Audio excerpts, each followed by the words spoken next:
നമ്മളോടൊപ്പം ശ്രീ സുധാകരൻ ചേരുന്നുണ്ട്. ശ്രീ സുധാകരൻ ഇന്ന് പ്രധാനമന്ത്രിയുമായി കൂടിക്കാഴ്ച നടത്തിയ ദുരന്ത ബാധിതരുടെ പ്രതിനിധികളായ 9 പേരിൽ ഒരാളാണ്. ശ്രീ സുധാകരൻ ഇന്ന് പ്രധാനമന്ത്രിയോട് അങ്ങ് സംസാരിച്ചു.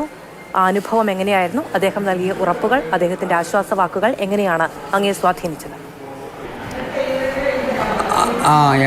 കുഴപ്പമൊന്നുമില്ല.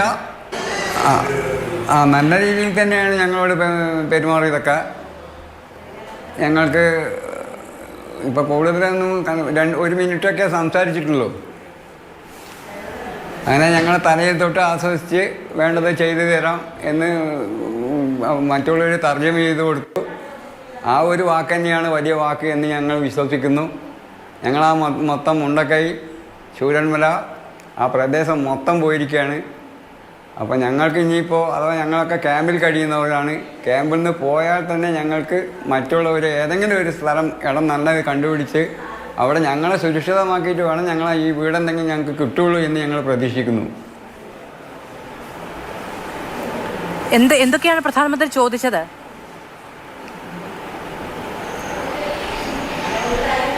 ഇല്ല, അവർ പിന്നെ അങ്ങനെ ചോദിച്ചിട്ടൊന്നുമില്ല.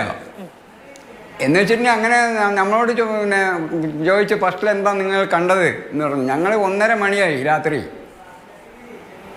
1:30 മണിക്ക് രാത്രിയാണ് ഇത് ഉരുൾപൊട്ടുന്ന വിവരങ്ങൾ അറിഞ്ഞ് ഞങ്ങൾ ഓടിച്ചെന്ന് അവിടെ ഒരു മാനേജർ മംഗളാപുരി ഇരുന്ന് പിറ്റേ ദിവസം നേരം വെളുക്കുമ്പോഴാണ് ഇതൊക്കെ കാണുന്നത്. കണ്ടു കഴിഞ്ഞ് നോക്കുന്ന സമയത്ത് ഇത്രയും വലിയൊരു ഉരുൾപൊട്ടലാണ് ഉണ്ടായിട്ടുള്ളത്. മുഴുവനും നഷ്ടപ്പെട്ടു, ഒന്നുമില്ല അവിടെ. ആ പ്രദേശത്തുള്ളത് എൻ്റെ കുടുംബത്തിൽ തന്നെ 5 പേര് മരണപ്പെട്ടിട്ടുണ്ട്. അപ്പോൾ അത്തരം കാര്യങ്ങളൊക്കെ സൂചിപ്പിച്ചു. അതന്നെ കൂടുതലായിട്ടൊന്നും പറഞ്ഞില്ല. നല്ല പ്രതികരണമാണ് മൂപ്പര് നമ്മളെ കൈവൊക്കെ വെച്ചിട്ട് തൊട്ട് നിറയിൽ വെച്ച് തന്നിട്ട് പോയത്. പേടിക്കണ്ടെന്നൊക്കെ പറഞ്ഞ് പോയിട്ടുണ്ട്. അത്ര അടുത്തൊക്കെ പെരുമാറുമെന്ന് വിചാരിച്ചിരുന്നോ? ഭാവി കാര്യങ്ങൾ എന്താണെന്നുള്ളത് അത്ര മാത്രം നമുക്ക് കൂടുതൽ അറിയില്ല. ഇല്ലല്ല, ഞങ്ങളെ ഒരു 9 പേരായിട്ട് അവിടെ ഇരുന്ന നല്ല പ്രതികരണം തന്നെയാണ് മൂപ്പര് ഞങ്ങളുടെ അടുത്ത് തന്നത്. കുഴപ്പമില്ലാത്ത രീതിയിൽ തന്നെ ഞങ്ങളോട് സംസാരിച്ചത്. അപ്പം നഷ്ടപ്പെട്ട കാര്യങ്ങളൊക്കെ പറയുകയും ചെയ്തു. പിന്നെ അത്രമാത്രം കൂടുതൽ അങ്ങനെ സംസാരിക്കാനൊന്നും പറ്റില്ല. കുറഞ്ഞ ടൈമല്ലേ ഉണ്ടായിരുന്നിട്ടുള്ളൂ. പ്രധാനമന്ത്രിയെ കണ്ടതിന് ശേഷം ക്യാമ്പിലേക്ക് പോയപ്പോൾ അവിടെയുള്ളവരൊക്കെ ചോദിച്ചില്ലേ, വിശേഷങ്ങളൊക്കെ ചോദിച്ചില്ലേ? ചോദിച്ചു വിശേഷങ്ങൾ ചോദിച്ചെന്ന് വെച്ചാൽ എന്താ മൂപ്പരെ പ്രതികരണം എന്ന് പറഞ്ഞപ്പോൾ പറഞ്ഞു കൂടുതൽ നമുക്കിപ്പോൾ ഞങ്ങൾക്ക് മൊത്തത്തിലുള്ള ഗ്രാമത്തിനെ പറ്റിയിട്ടേ പറയാൻ കഴിയുള്ളൂ. എൻ്റെ വ്യക്തിപരമായ കുറേ പ്രശ്നങ്ങളുണ്ട്. അതൊന്നും ഇപ്പോൾ മൂപ്പരോട് അവതരിപ്പിക്കാൻ പറ്റില്ലല്ലോ.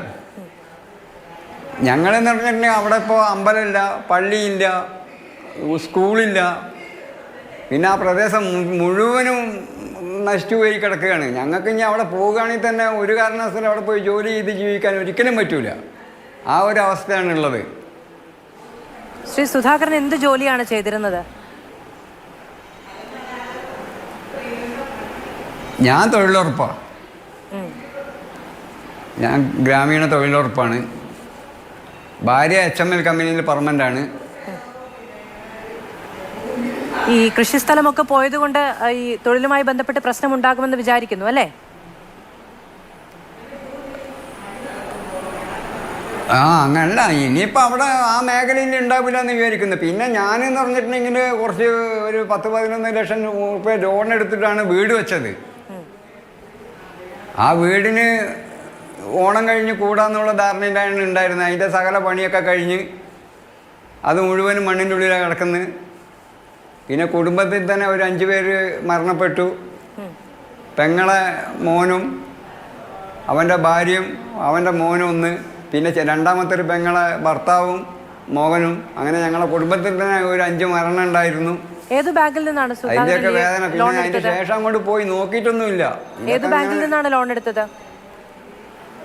ഞാൻ 2-3 ബാങ്കിൽ നിന്നുണ്ട്. കേരള ബാങ്കിൽ നിന്നുണ്ട്, ഗ്രാമീണ ബാങ്കിൽ നിന്നുണ്ട്, പിന്നെ ഭാര്യൻ്റെ ഈ കുടുംബശ്രീ ലോണുണ്ട്.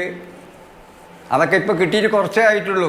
അപ്പോൾ ഒരുവിധപ്പെട്ട പണി മുഴുവനും കഴിഞ്ഞ് ഇനിയിപ്പോൾ ഓണത്തിന് കൂടാ എന്നുള്ളൊരു ധാരണയിൽ നിന്നതാ.